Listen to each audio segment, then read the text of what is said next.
What's good, Atlanta? This is What's Good Atlanta, breaking news and breaking down the stories that really matter. I'm Mark Kendall. And I'm David Perdue. Each week, we run down uplifting or even unusual headlines from the universe known as Atlanta, as we all try to find a little something that's good. And today, we have a special guest joining us.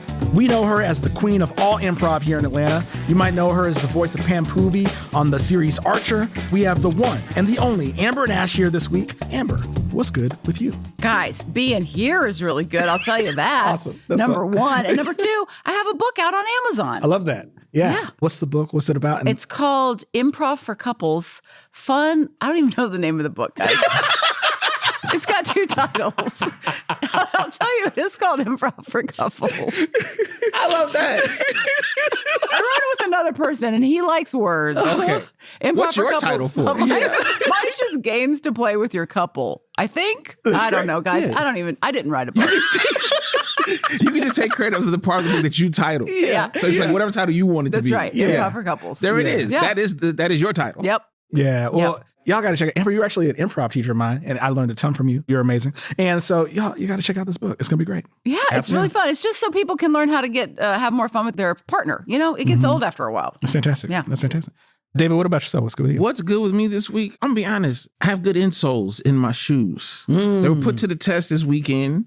And I know it seems like something very trivial, but it was a time my feet, I'd be unable to walk right now.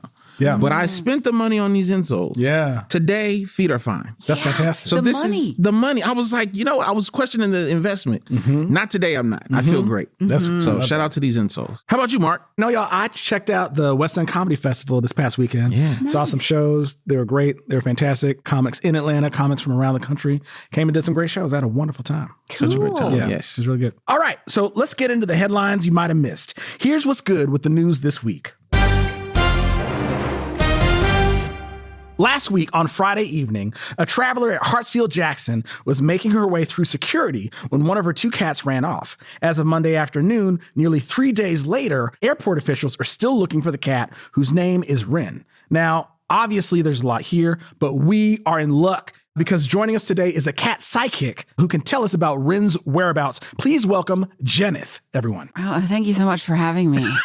Thank you so much for being here, Jenith. So what do you think's going on? Where do you think Ren is? Well, as we all know, Hartsfield-Jackson Airport is a very loud and bustling place. Sure. Lots of stuff going on. Energies are at a height.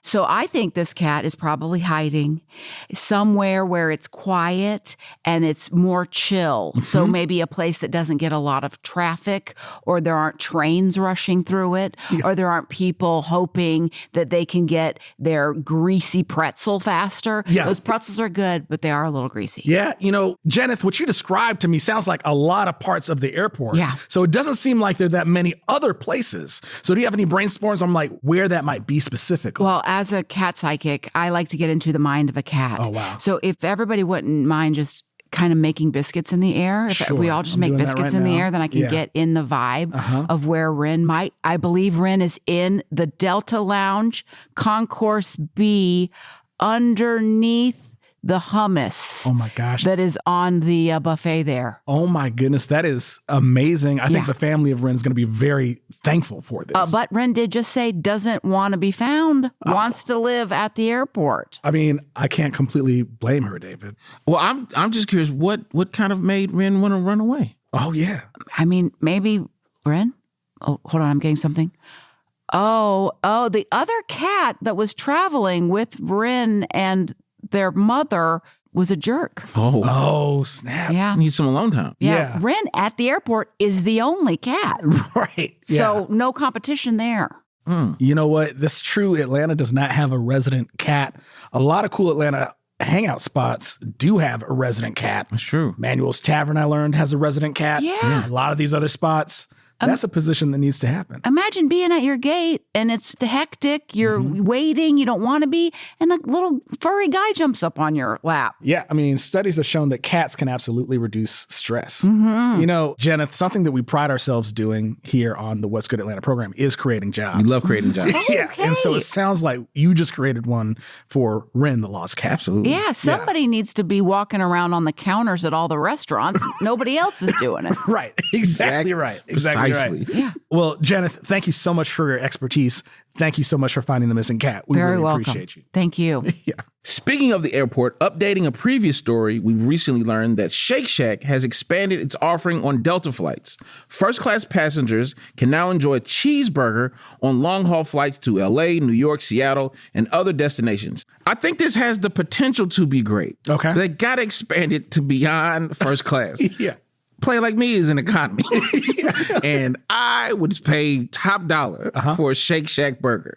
So, I mean, everybody in first class not buying a burger. Right. Send it on back. I saw a lady buy a $15 bag of pistachios. Certainly she'll buy a $30 burger. Yeah. Don't limit yourself, Delta and Shake Shack. Get to the back. We would love an expensive burger. Yeah. Yeah, I think it also could set up like a cool hustle too. You know what I'm saying? Like, so what I'm saying is, let's say you're in first class, David, Amber, something like that. You just buy 10 burgers, sell them on the slightest upcharge to everybody in the back. So and you get seated first, right? Yeah. You get seated first, you order 10, 20 burgers at the top, get those. And then as everybody else is filing in, you're like, yo, you want a burger? A few extra The dollars. flight attendants will love this. They'll be like, thank gosh, somebody's taking some initiative.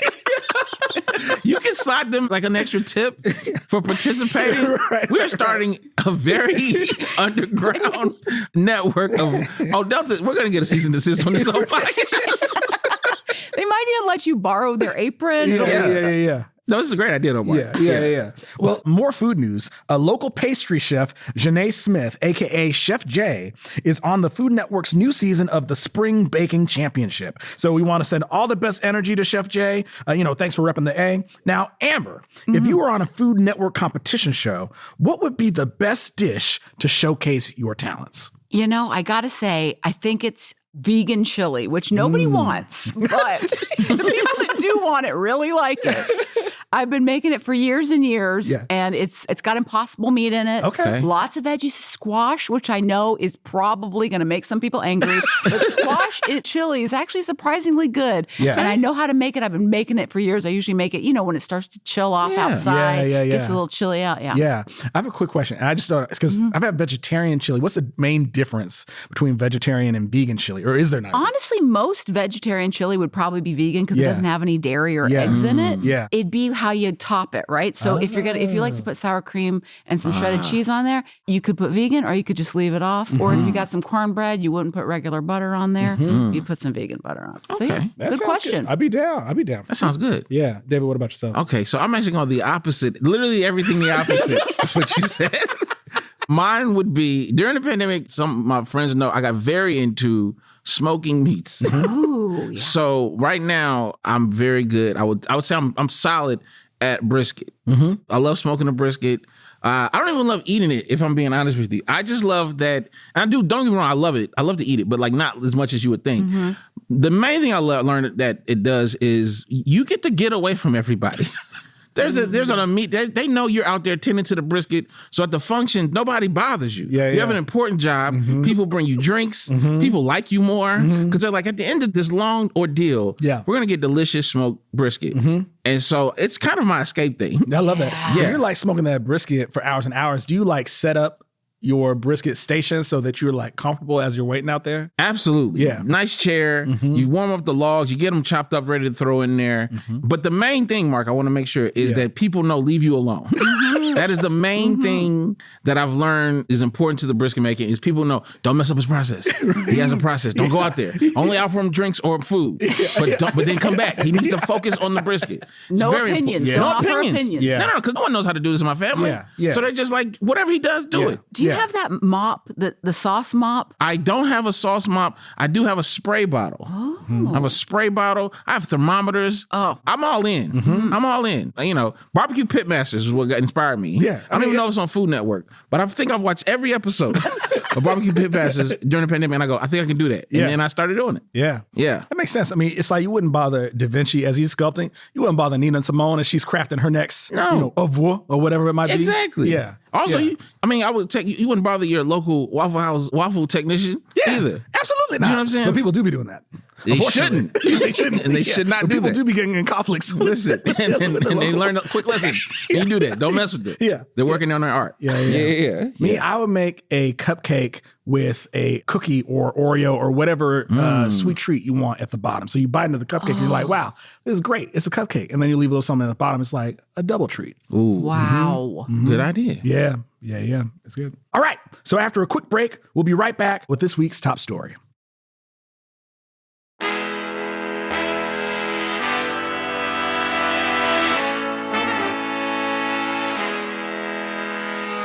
And now, back to the news. Our top story this episode looks at a wave of fake text messages telling recipients they owe an outstanding toll amount in unpaid Peach Pass tolls. Yes, reports have it that tens of thousands of Georgia residents have received the scam texts claiming to be the electronic toll system. Did y'all get these texts? I did. Yeah. Okay. Yeah. And I actually think this is a positive thing, you know, because I felt like everyone I know, especially in these times, we all agreed that we were done with these mass texts. I'm like, it's not political season. Yeah. And we haven't come together as a society like this in a while to be like, we don't like this. Very few things we all agree we don't like. So this was comforting to me to see, oh, we all agree we don't like. There was nobody who was like, no, hear them out. And so I love that. I love something we can all say, no, not good. I think that's good for society. We can all agree on that. Yeah. Yeah. Amber, what do you think? Do you think there's a positive from this particular Peach Pass scam? I mean, all I know is that whenever I get something like this, I just immediately text back my social security number and all my credit card numbers just to get it out of the way. Like, I don't want to talk to these people. Like, what do they want? I'll just give it to them. You know, another positive I think about is like going to the Peach Pass website, because I went there because I'm like, they dropped the link and I'm like, this doesn't look like the Peach Pass website. So I went there and y'all, the Peach Pass website is pretty nice. Yeah. You know, nice colors, nice. peach colors, you know? And so now I can appreciate that. Yeah. That's pretty cool.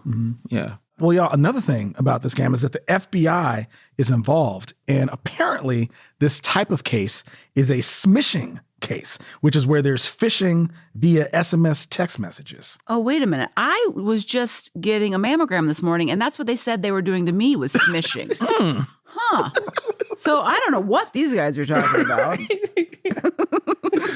When I read that, I definitely got thrown back to America's Next Top Model. And I was thinking, smizing? Yes. So it's like akin to smizing? Is that where you like smile and then you just take it just Smile with below? your eyes. Smile with your Smizing. eyes. Yeah. Yeah. So I'm pretty sure it's not at all close, but it feels like it is. Yeah. Smozing is when you smile with your nose. Oh, snap. Yeah. So it's okay. Yeah. Wow. It's something. You know what I think? I think that this inspires a top five. Top five. Okay, y'all, for this week's top five, can we pull the top five most ridiculous smishing texts or scam emails or Atlanta scams we've ever seen? To start, one is like the specific text messages that you get.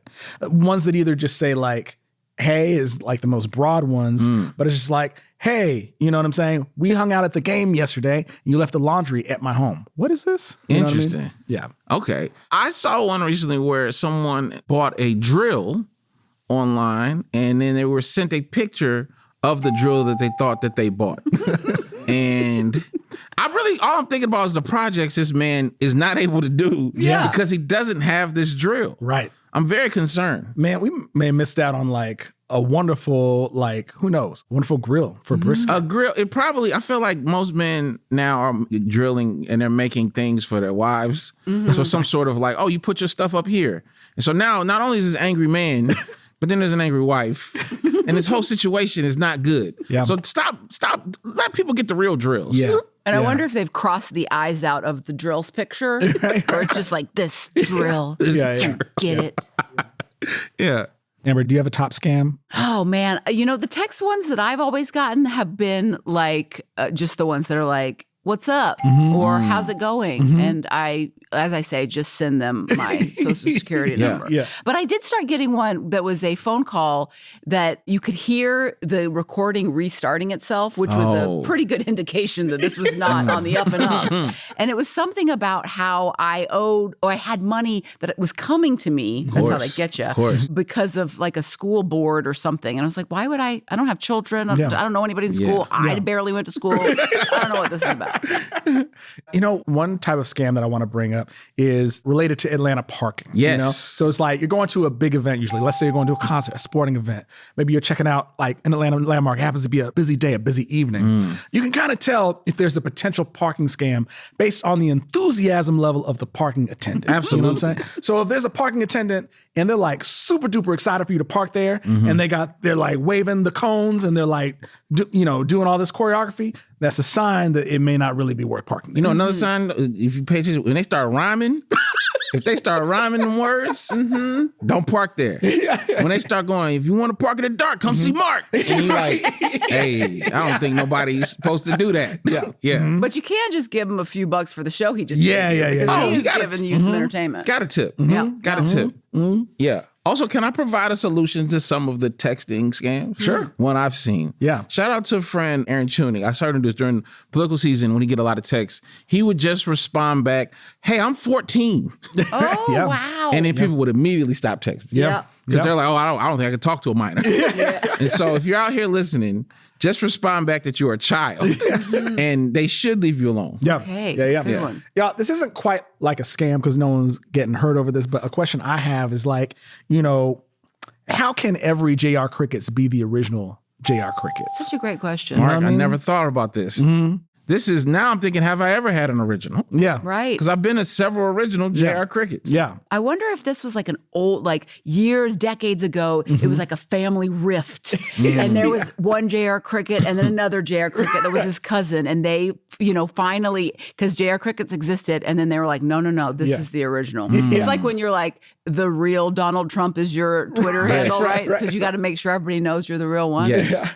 That's some serious stuff. Oh, no. Yeah. Unless, of course, like JR Crickets is trying to teach us some lesson about what original even means. Only you can be you. So even if you share the same name with a JR Cricket and there's another JR Cricket, you can be the only JR Cricket that you can be. It starts from within. Yeah, it starts from within.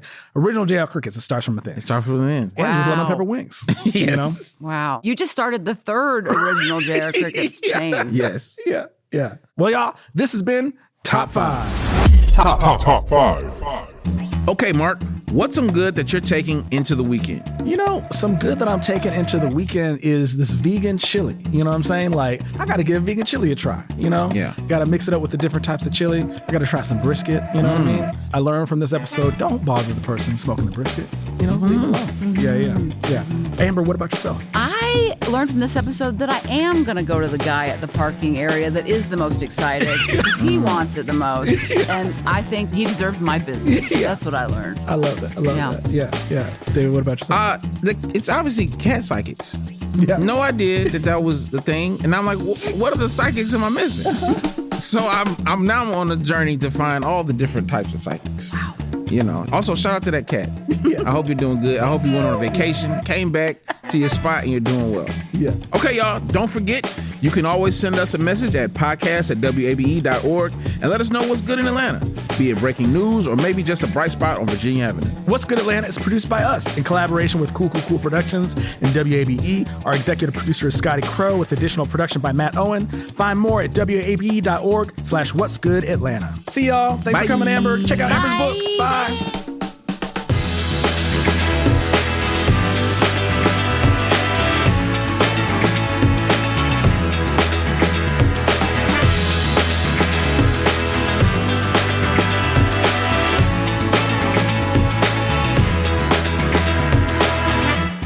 How did you first come to be a cat psychic? Oh, that's such a great question. Thank you for asking. When I was a child, when I had my first cat, and I'd learned that cats had more than one lives, that's just classic, right? I mean, it's like post-life regression. Is that what they call it? I'm sure. And so I was like, what is this cat up to in its previous lives? It's the same thing. Sure. They were doing the same thing in their lives that they're doing now. They just have the luck of having more than one. So when it's over, they're not gone from this plane. For sure. For sure. Yeah. And I know you're super humble, but so you wouldn't necessarily say this, but we know that you have worked with some of the most famous cats throughout history. Are you willing to share with us some of the most famous cats that you've worked with? Yes. I don't know if you know Garfield. Oh, yeah. Yeah, Wow. and Absolutely. he actually doesn't like lasagna. Oh my goodness. Very I was surprising. wondering about that. Okay. So, One of my favorites, though, was Heathcliff. Okay. Heathcliff.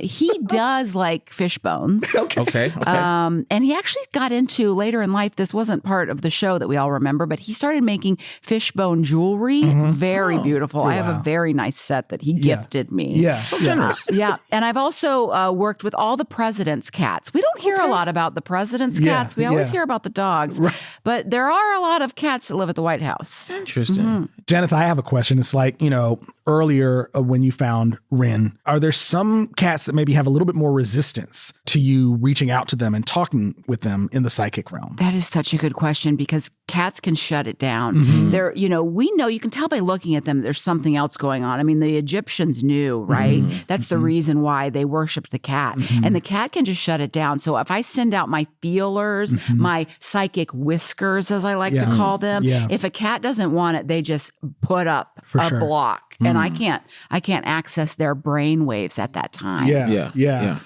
I just got to ask, like the life and the journey of a cat psychic must be so unique, so I'm just kind of curious when you're not, communing with the cats from beyond. What's Jennifer's day-to-day look like? Oh, I mean, usually I'm writing letters to people apologizing for what I did when I was at their home.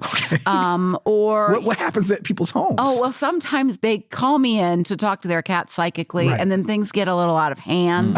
I like to become the cat. Sure. And so you never know what I'll do. Right. I will get in your sink. I will drink out of your toilet. Right. I will throw cat litter around. Yeah. So a lot of that, a lot of writing sorry notes and calling my family and seeing if they'll answer.